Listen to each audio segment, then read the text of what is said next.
안녕하세요 여러분, 김알배입니다. 최근 전세계적인 화제를 모으고 있는 한국산 넷플릭스 시리즈 오징어 게임.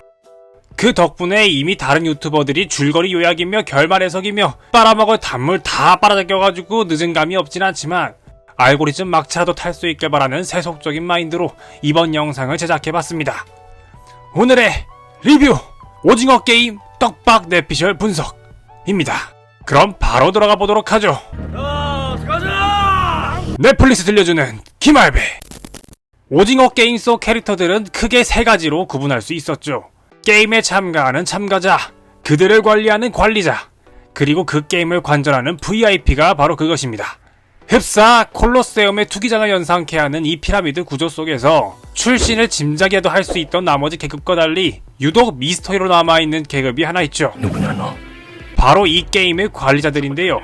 게임이 끝날 때마다 애완견 뺏긴 조닉마냥 총을 쏴지르는 이 존재들, 과연 이들의 정체는 무엇일까요? 저는 이들이 강력범죄를 저지르고 수감된 범죄자일 거라고 추측하고 있습니다. 납치, 살인, 장기매매 등 온갖 범죄 행위를 매우 능숙하게 하는 그들의 모습이 그 증거가 될 수 있을 텐데요. 그렇다면 관리자들의 연령이 모두 다른 이유도 설명할 수 있고, 그들이 관리자로 일하는 대가로 감형 혹은 석방을 약속받았다고 가정한다면 대체 왜 이런 짓을 하는 건지도 납득할 수 있게 됩니다. 외딴 섬 하나를 통째로 경기장으로 개조할 수 있는 자본력과 해마다 400명이 넘는 사람들의 흔적을 지울 수 있는 사회적 영향력을 봤을 때 어쩌면 주최 측은 관리자 육성을 위한 교도소를 따로 매수해놨을 수도 있겠다 싶은 것이 저의 첫 번째 뇌피셜입니다. 드라마 후반이 돼서야 밝혀진 프론트맨의 정체. 그는 기운처럼 게임에 참가해서 승리를 거머쥔 2015년의 우승자 황인호였죠. 여기까지는 시리즈를 끝까지 보신 분들이라면 모두 알 수 있는 내용일 텐데요. 하지만 여전히 남아있는 의문점. 어째서 황인호는 프론트맨이 된 것일까요? 이에 대한 단서는 드라마 속에서 찾아볼 수 있었습니다. 바로 황인호의 동생 황준호가 그가 살던 고시원을 찾아가는 장면이죠. 이때 고시원 사장이 하는 말을 들어보면 고시원비 내는 날짜가 일주일 전이었거든요. 그때부터는 매일 와봤었는데 들어오지도 않고 전화도 안 받고, 최소한 그가 한 달 전까지는 이 고시원에서 지냈다는 걸 확인할 수 있습니다. 뒤이어 황준호는 그의 방에서 오징어 게임의 초대장을 발견하게 되는데, 여기서 잠깐! 멈춰! 이 포장 어디선가 본 것 같은 느낌적인 느낌. 이것은 우승자가 된 성기훈이 1년 뒤 오일남에게 받은 초대장과 같은 포장이라는 것을 확인할 수 있습니다. 그 전에 일반 참가자들에겐 명함만 덜렁 보냈던 점을 생각해보면 이것이 우승자에게만 보내는 특별한 초대장임을 짐작할 수 있는데요. 이를 근거로 저는 두 번째 뇌피셜을 굴려보았습니다. 어쩌면 황인호 역시 기훈처럼 우승 후 오일남의 초대를 받아 1대1 게임을 진행했고 그 게임에서 패배한 대가로 프론트맨이 된 것일지도 모른다고 말이죠. 거기에 더해 저는 그가 프론트맨으로 활동한 지 꽤 오래됐을 거라고도 생각하는데요. 최근에서야 프론트맨 활동을 시작했다고 보기엔 그가 지나칠 정도로 모든 상황에 익숙한 프로페셔널로 보였기 때문입니다.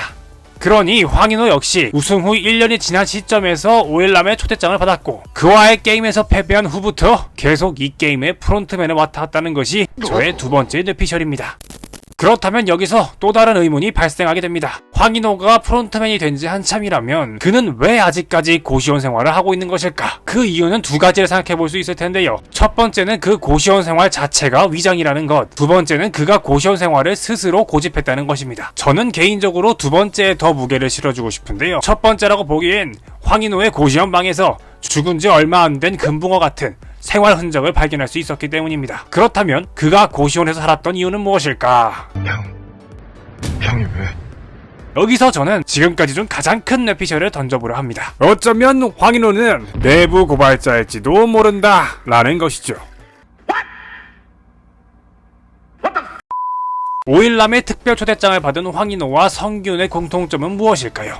그것은 바로 엄청난 상금을 손에 쥐고도 빈곤한 삶을 선택한 우승자라는 것입니다. 이는 황인호 역시 이 정신나간 게임의 생존자로서 죄책감을 느꼈다는 뜻으로 해석할 수 있을 텐데요. 그로 인해 황인호와 성기훈은 오일남의 초대를 받아 1대1 게임을 하게 됐고 전혀 다른 결과를 맞게 됩니다. 패배한 황인호는 게임을 직접 관리하는 프론트맨이 된 반면 승리한 성기훈은 이 미친 게임을 끝내겠다는 선전포고를 하게 되죠. 잘 들어. 난 말이 아니야. 사람이야. 언뜻 보기에 이 둘은 전혀 다른 선택을 한 것처럼 보입니다. 그러나 만약 황인호 역시 성기훈과 같은 목적을 갖고 있다면 어떨까요? 네, 그렇습니다. 저는 황인호가 오징어 게임을 무너뜨리기 위해 내부자가 된 것일 가능성이 있다고 말하는 것이죠. 드라마 속에서 내내 감정적인 모습을 보여줬던 성기훈은 그 성격대로 직접 오징어 게임의 관계자들과 결판을 내겠다고 선언했습니다. 사실 이는 무모하기 짝이 없는 결정인데요. 오징어 게임은 집값도 껌값으로 씹고 버릴 수 있을 최상류층들이 관계된 매우 거대한 게임이죠. 그런 이들에게 고작 456억으로 맞다이를 까겠다는 건 골목대장 퉁퉁이가 마이크 타이슨한테 깝치는 거랑 다를 게 없습니다. 그렇게 황인호는 좀 더 현실적인 선택을 한 것이죠. 그들의 옆에서 시중을 들며 가장 치명적인 증거들을 모아 이것들을 만천하에 공개하겠다는 것이었습니다. 그 과정에서 자기 손에 피를 묻혀 괴물이 되는 한이 있더라도 말이죠. 하지만 아무리 목적이 정의롭다고 해도 희생되는 이들에 대한 죄책감을 피할 수는 없었기에 최소한의 속죄로서 선택한 게 그 빈곤한 고시원 생활이었다는 것이 저의 마지막 뇌피셜입니다.